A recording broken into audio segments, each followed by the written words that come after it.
Hi, Jonathan. Hello, hi. Yeah. Jonathan, on Azmat, he had a tough game against South Africa, bowling that super over, conceding 23. Just if you could shed some light on his character, and obviously we know he's a good all-rounder, but to bounce back from that and have the kind of display, yeah, if you could, what sort of a character is he? Yeah. Yeah, No, very good. I think we've seen his development over the last few years, certainly while I've been here, from a very young player now known around the world. Obviously, ICC Men's ODI Cricket of the Year, and that doesn't happen by accident. So a very good player and very important player for us. And I think his development with the national side has been huge, but also aided by playing a few franchise leagues around the world, certainly in this format, has aided his development and sped that up. But I think he's going to be a very, very good cricketer for quite a while. So I know he's thought of very highly around the world about other players and coaches, so that's exciting. And he's a great player to have, and I enjoy coaching him. He's a real good character, wants to learn, and is, all three facets of the game is very good. Jonathan, just on Omar Zai, he seems to have also developed like a few different skills with his bowling, and he's bowling really well at the death. What kinds of things did you go through with him to enhance those skills? Well, I think with death bowling nowadays, the power that batters have, you miss by maybe a couple of inches and you can disappear. So I think with bowlers, it's about what are your options? What are your three options? I always like as a coach when bowling at the death, for example, being able to have two options. Obviously you set a field for one delivery, but you need to be able to keep the batter guessing, and not just be able to bowl the same ball and hope that you get in the right area. You need to have that sort of create that doubt. So being able to bowl slower balls, we saw that, and wide Yorkers, straight Yorkers, and slow ball bounces. Actually, what sort of turned the game a little bit for us with the dismissal, in his second last over, I think it was, so always last over. So yeah, those little moments, key moments. He certainly is a big player for us, and he was today. Hi, Coach. Congratulations on Thank the you. win. In the lead up to the game, obviously, you guys were dealing with a really tough loss with the super over. Could you maybe tell us a little bit about the team bonding exercises that you do, or the kind of conversations that you have to boost the morale of, the players, the team in general? Obviously, that's a tough loss to take. So just what kind of activities do you guys engage in to bring the players back into the zone? We have a few team meals that the manager is very scarcely he provides us with every now and again. But I think when we're in Dubai, we have we spend a lot of our time in the UAE. There's a lot of things that we do. We go to the beach, play a bit of football. The boys love a bit of netball, volleyball, and those sorts of things, which normally breaks up into huge arguments and sort of discussions. And then just a bit of spending a lot of time. I think the guys been on tour so long. I think. They spend a lot of time together. I think sometimes actually time apart and gathering your own thoughts and stuff like that, getting the right balance between spending too much time together as a side and also, remembering that the guys are just human. I think we've been on tour for so long now with regards to Asia Cup, other tours, other series, that it's just sometimes good to give the players a bit of a break and a bit of peace and quiet, because sometimes the team bus can be quite noisy and you don't get much break in there. So that's all good fun, and the guys enjoy touring, and I think what's pleasing for me as coach is being able to see that, we're under pressure. The UAE side is, very underrated, and we played quite a bit of cricket against them and know the players quite well because we play a lot of cricket in that part of the world. But we're under pressure today, and we came through it, which is really good, especially after the disappointment of that for the game against South Africa. So for me, as a coach, that's always pleasing to see the development, the maturity mentally as well of guys like Azmat and Nabi, and hopefully that rubs off and the younger generations can see exactly how to handle the pressure, and when and what options to play under certain circumstances. Can you talk about the mood in the dugout with 3 overs remaining, 2 overs remaining? It was, you were against the pump really, and with the context that you had to go through 2 super overs the last time, and obviously the heartbreak of it all. So what was the mood this time around, and does that change really how you approach a game and a finish like this? I think, obviously they UAE played really well, and we were under the pressure. But that's the pleasing thing for me as coach. And what I've liked it to have been a lot easier, yes. But at the end of the day, when you come out on the right side of pressure situations like we were, having the history of the last game, I've certainly seen a shift. We've lost tight games like that, and then after that, it's very much, been hard to pull it back, the confidence.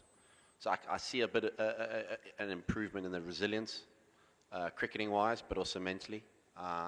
Sure, there's a lot of work still to be done, and that's going to be exciting to watch. But really pleased the guys, can come away and we can go off to Chennai, really excited about playing an important game against Canada with a bit of confidence. Hi, Coach. Congratulations on the win. I have a two-part question for you. First, your thoughts on death bowling today, because in the last two games we saw that Afghanistan were a little expensive in the death over space, but today 46 runs in the last 5 overs and taking 4 UAE wickets. How crucial was that? And also a word on Ibrahim as well. I mean, Gurbaz fell early and then he took the charge in the chase. So just a word on that as well. Yeah, death bowling, I think that's a huge area at the moment. Certainly here in a small field like here at Delhi, it's quite tough. With a quick outfield, so you've got to get it right. And I think, Azmat bowled was crucial. I think there were areas when we bowled earlier on that we were nowhere near up to standard with the newer ball.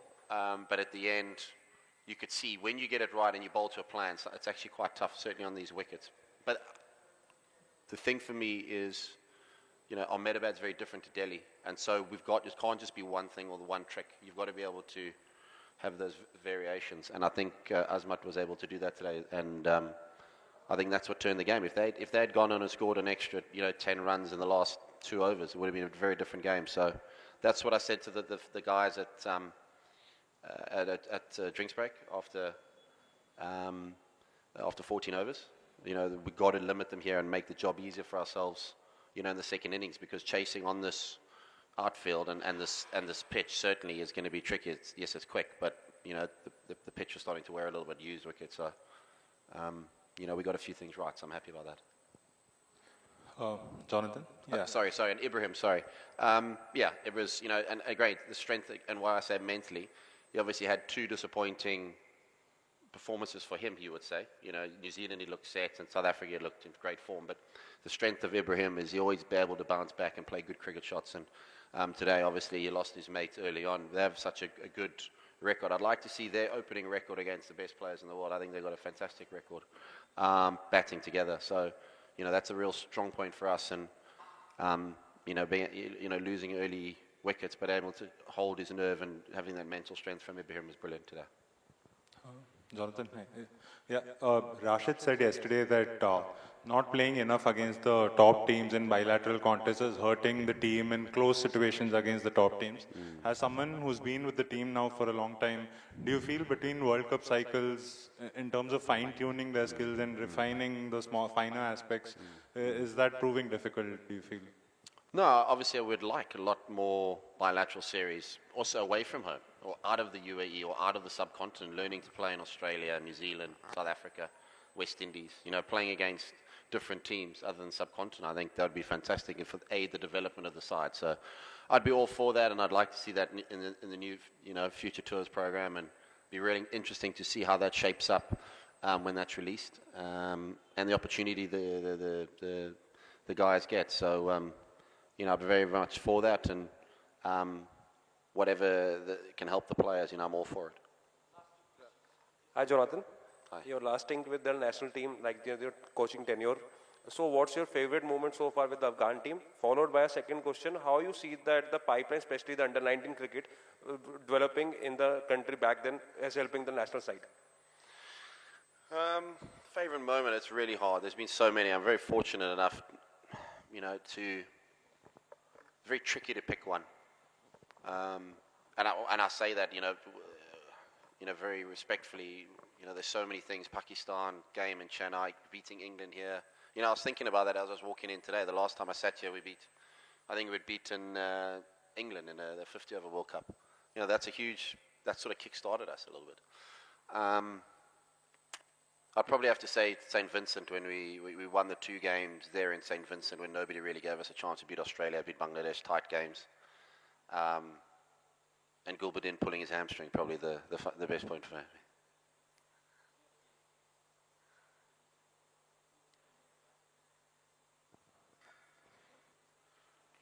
Hi, Jonathan. Kumar Sham from Al Ittihad, Abu Dhabi. We last spoke just before the ILT20, and Gulbuddin had a good tournament. He staked his claim to move up the order.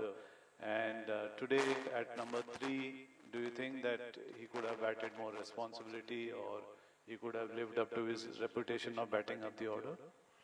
I think we saw Gulu against New Zealand the way that he can play.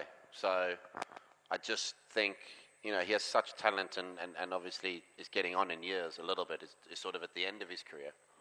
I just think, just being a little bit clearer, having more of a bit of a plan with regards to things. But I think that comes from coaching, and I think, maybe early on in his career, if I'm all honesty, early on in his career, had better coaching and advice, and, that would have helped him nowadays. And I think that's what's happening. You're seeing these younger players now being coached in different competitions around the world. If they'd played and been coached by the best coaches and seen the best players around the world and how they operated, learning with your eyes. These guys pick up so quickly, they're like sponges. And I just feel for players like Gulu, who probably didn't experience that as a youngster, didn't have that opportunity. I think that sometimes hurts players now.